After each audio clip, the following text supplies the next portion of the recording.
Picture yourself huddled near a flickering flame exactly 100,000 years ago, surrounded by the asphyxiating dark and the creeping dread of an unseen predator.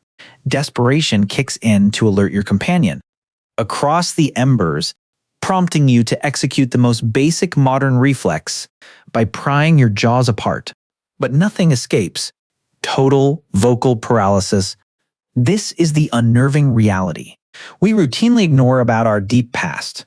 There existed a rigorously verified, scientifically documented era where our ancestors lived as biological mutes. No syllables, no structured grunts, only a vibrating void. How did we transition from a primate, blinking helplessly at a mammoth, into a highly complex civilization, producing podcast drama, global political debates, and the painfully ironic phrase, "I am fine when we are clearly not fine"? Unraveling that specific cognitive leap represents one of the most maddening scientific enigmas ever pursued. We must immediately confront the ultimate anatomical trap. In stark contrast to the permanent fossil record, handcrafted flint tools, or vivid cave paintings, spoken words leave zero physical imprint. You can never extract a fossilized sentence. You cannot carbon date a fleeing conversation. Speech consists entirely of compressed breath, a fragile medium dissolving completely across geological timescales. Consequently, researchers investigating this vocal origin operate purely as forensic linguists. They must reconstruct a vanished prehistoric reality using severely fragmented clues, cranial contours, hyoid bones, genetic mutations, cave art, and aggressive theoretical modeling. And those calculated theories are profoundly stunning. To grasp this, we must first aggressively define what language actually is. Long before early humans forged words, they possessed communication. Animals communicate. That foundational fact remains undisputed. Bees execute precise waggle dances, mapping floral coordinates. Dolphins utilize signature whistles, operating as individual names. Chimpanzees deploy intricate networks of calls and gestures, transmitting survival data. Therefore, the evolutionary mystery is not when biological entities began interacting. The true anomaly is when basic communication fundamentally morphed into language. When exactly did we cross the neurological chasm, separating a direct biological reflex from a complex manufactured meaning? The divide between those two paradigms is staggering. A signal is absolute. It possesses singular immediate intent. A dog emits a guttural growl because it feels deeply threatened. The growl itself is the imminent threat. Conversely, a symbol operates as pure vocalized abstraction. Consider the word danger. It is merely an arbitrary arrangement of acoustic vibrations that, through a phantom agreement, signifies the concept of peril. It carries no inherent menace. It does not physically look dangerous. Humanity simply formed a massive collective pact that those specific frequencies would represent that exact concept. Analyze that staggering reality for a second.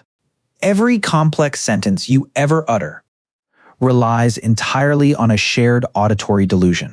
Executing that monumental transition from immediate biological reflex to abstract sonic architecture triggered the cognitive revolution that permanently rewired our species.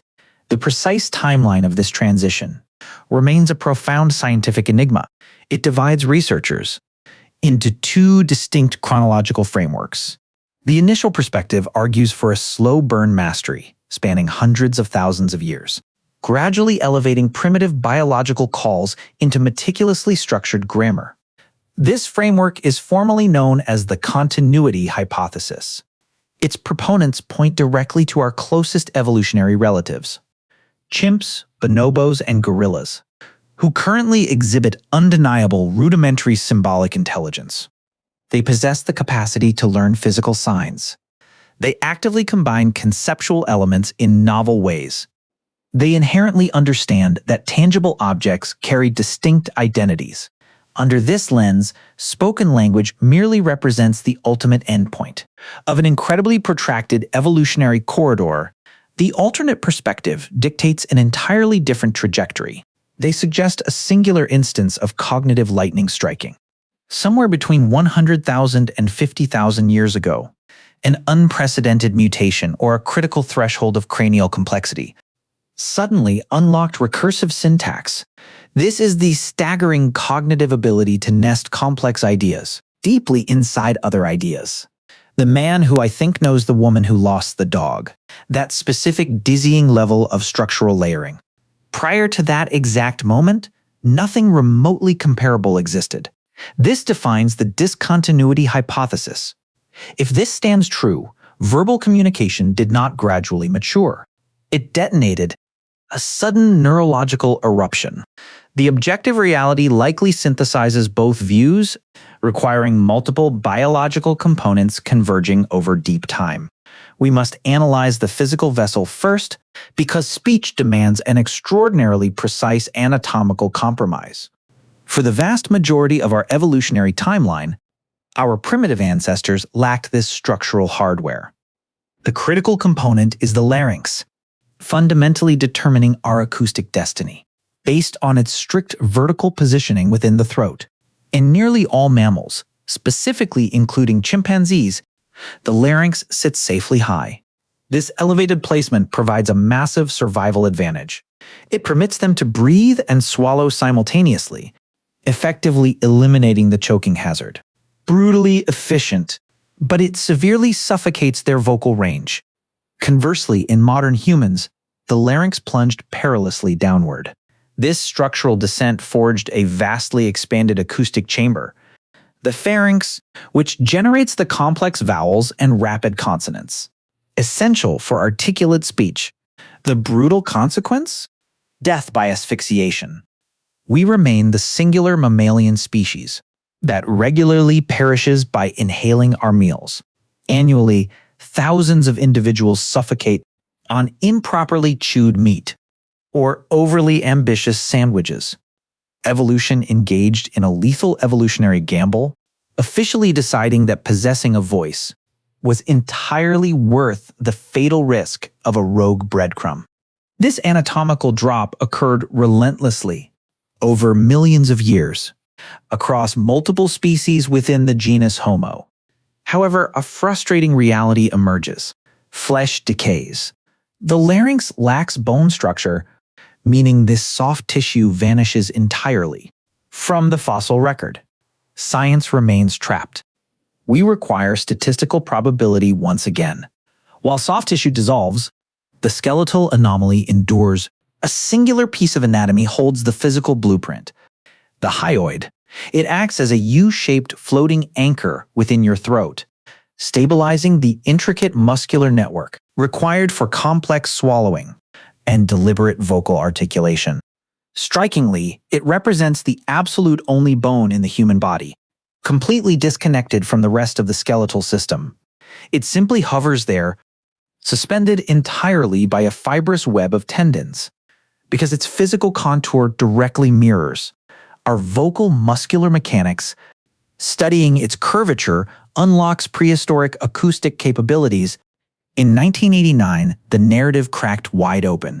Excavators unearthed an immaculate, fully intact hyoid from a 60,000-year-old Neanderthal grave inside the subterranean crypt of Kebara Cave in Israel.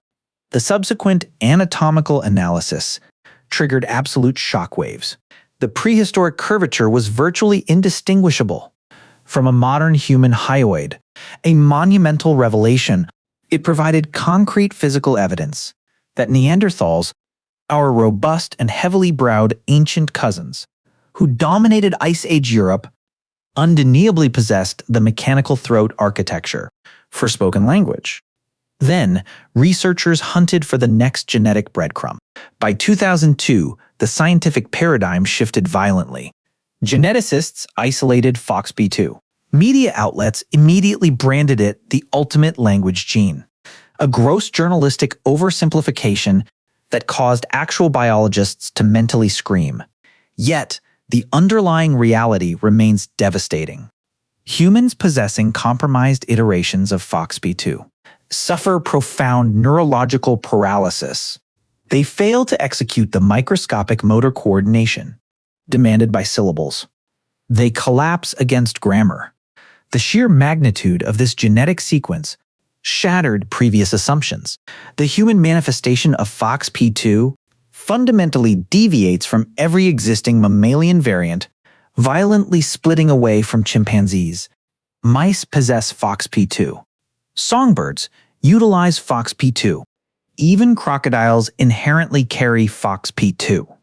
However, the human DNA architecture harbors two extraordinarily precise mutations, completely absent from the rest of the biological kingdom. Mutations actively driven by intense positive selection. Evolution aggressively coded this biological fingerprint into our survival. The scientific revelation deepened. When researchers successfully extracted the DNA architecture from archaic Neanderthal bones, when they aggressively sequenced the FOXP2 gene, the results defied logic. Neanderthals carried the exact same twin mutations. This typographical error of fate bound both lineages together because both evolutionary branches aggressively diverged from a shared ancestor well over 400,000 years ago. This precise FOXP2 sequence must have existed in that primordial predecessor, proposing that identical twin mutations evolved completely independently across two isolated lineages, demands an impossible mathematical coincidence that most rational biologists outright reject. The timeline crystallizes. By 400,000 years ago, the genetic blueprint for intricate vocal coordination was undeniably active. By 60,000 years ago, Neanderthals carried the physical anatomical throat structure, capable of executing it. The human brain had already aggressively rewired its circuitry for symbolic exchange. Yet this entire biological apparatus still fails to reveal the primal acoustic sounds they actually produced. Here, the academic discourse dissolves into spectacular absurdity. Multiple competing paradigms attempt to reconstruct those primal utterances, and several remain hilariously naive. The most archaic and frequently dismissed model is universally termed the bow-wow theory. The premise relies entirely on acoustic mimicry. Our ancestors witnessed a dog, then forcefully vocalized its exact bark. Lightning cracked, and they echoed the thunder. We classify this as onomatopoeia, a fully recognized linguistic mechanic. Vocabulary like crash, buzz, and hiss undeniably mirror their environmental origins. However, this involuntary biological reflex accounts for a mathematically insignificant fraction of human communication. You cannot simply mimic your way into constructing arbitrary symbols, representing complex intellectual constructs like justice, bureaucratic frameworks, or existential dread. Then emerges the brilliantly titled poo-poo theory, an entirely genuine academic classification. This framework insists that complex language mutated from involuntary visceral gasps, the sharp intake of breath when striking a toe, the primal sigh of exhaustion, the sudden burst of laughter. While these involuntary emissions are deeply ingrained within our ancient biological coding, their fundamental lack of deliberate cognitive control critically undermines the theory. How do random biological spasms evolve into a highly structured, grammatically rigid vocabulary? The yo-he-ho theory introduces rhythmic physical exertion. It proposes that synchronized grunting during brutal physical labor, dragging a mammoth carcass or hauling massive timber, birthed the rhythmic cadence essential to speech. Imagine prehistoric sea shanties operating as the living fossil of early communication. Finally, the Tata theory suggests language emerged from oral mimicry of physical hand gestures, pure acoustic mimicry of bodily motion. However, the concept of rhythmic manual labor holds profound scientific weight. When early humans engaged in brutal coordinated exertion, dragging a shattered log, rowing in absolute unison, or collectively hauling a massive carcass, they relied on synchronized grunting. These repetitive vocal strikes theoretically forged the exact rhythmic cadences that permanently underwrite modern speech. Consider ancient sea shanties, operating as a literal acoustic fossil of this vocal proto-language.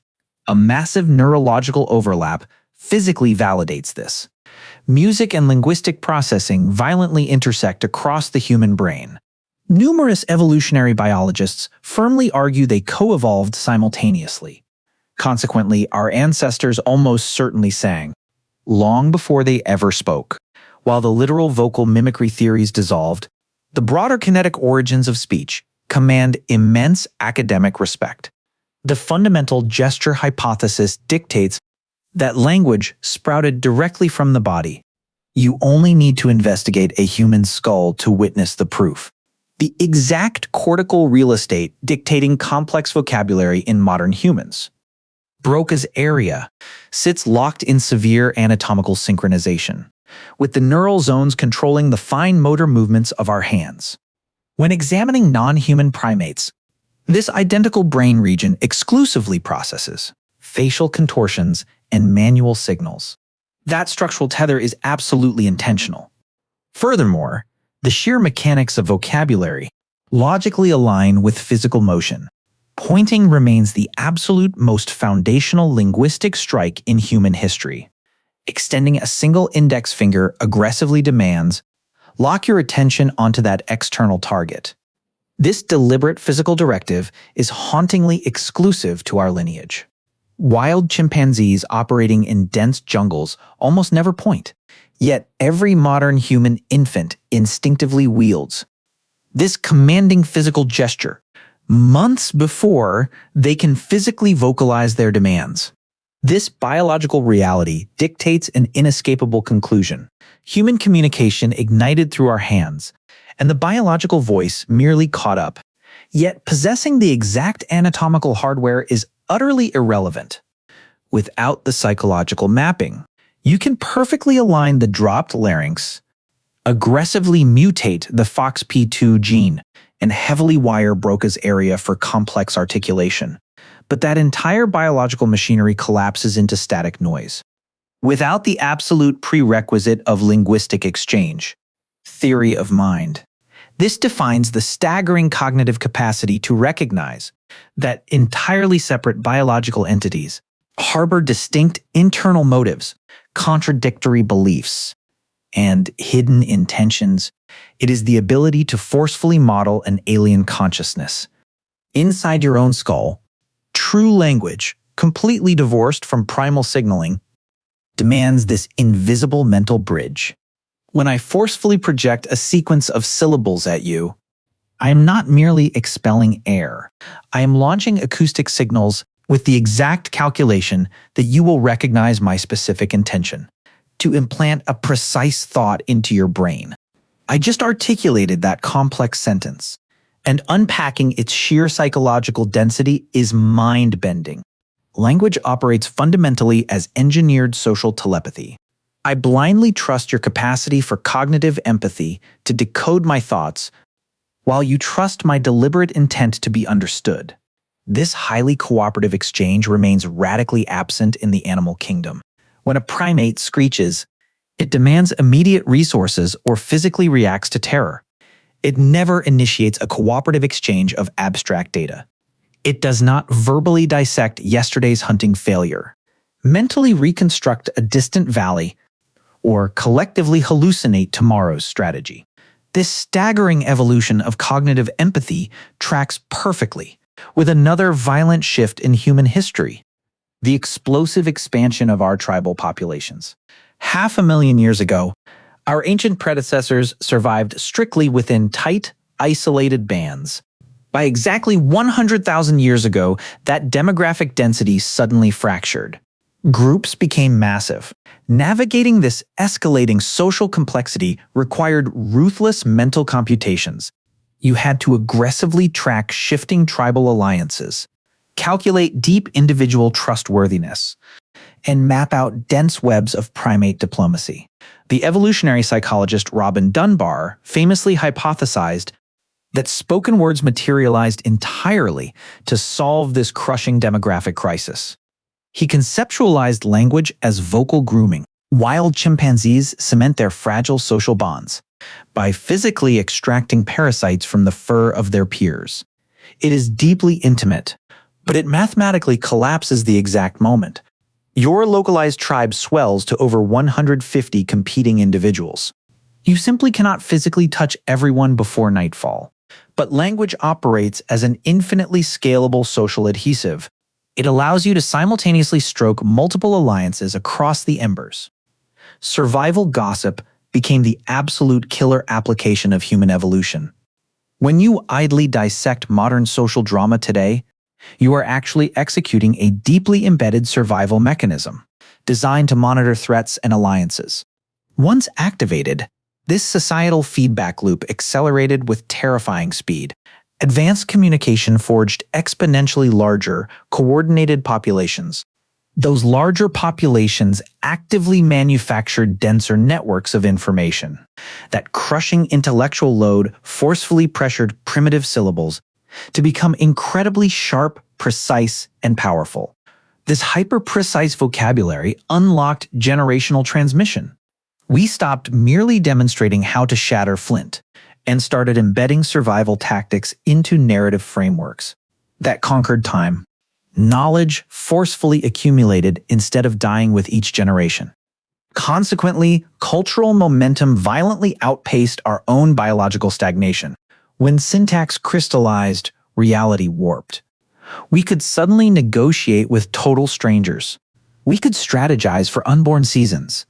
We could brilliantly lie. A profoundly terrifying and underrated cognitive milestone. We fabricated mythological frameworks, engineered invisible deities, and designed strict societal codes that welded fragmented strangers into massive, functional empires.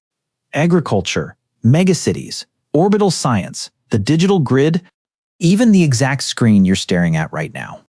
Everything traces backward to that singular defining spark in the dirt, when two isolated primates violently locked eyes and exchanged a mutually decoded sound.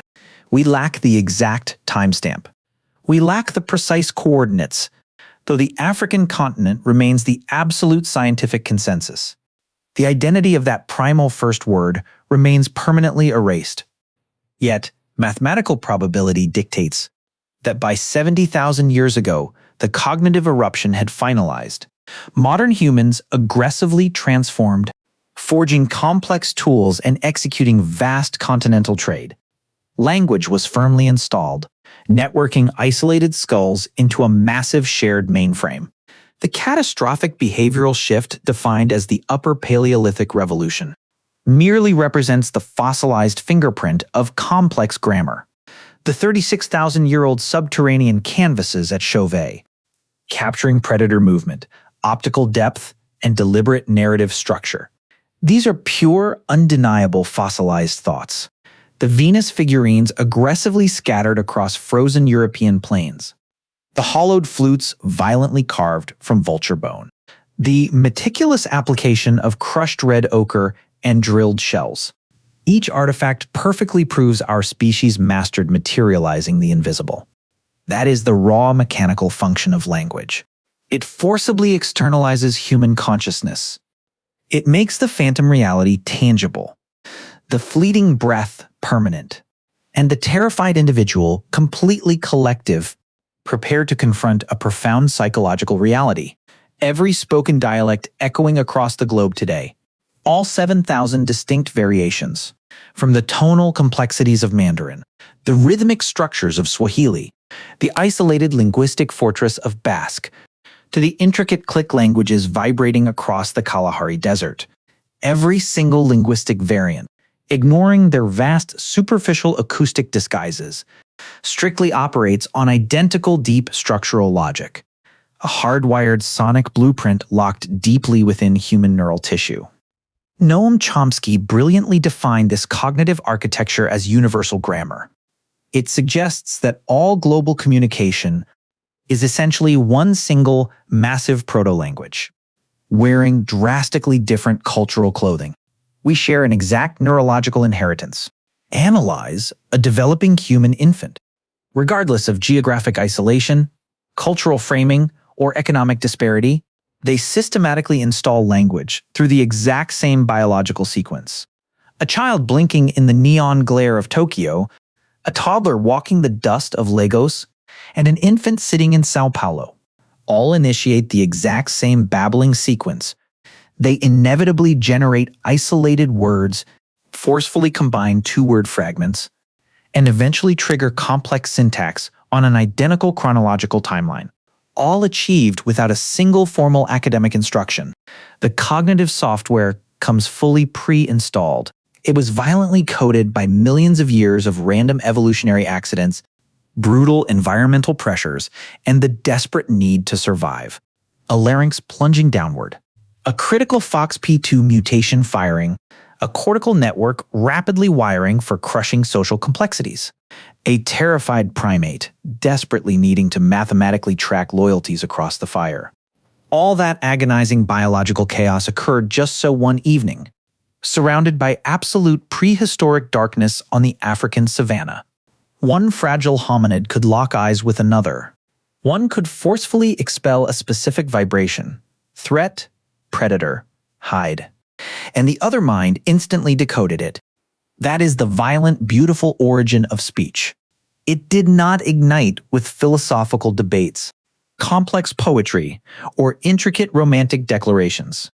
It began with two isolated minds desperately bridging the void to ensure they survived the night, which fundamentally, despite all our modern technological arrogance, is the exact same survival mechanic you deploy every single time you speak.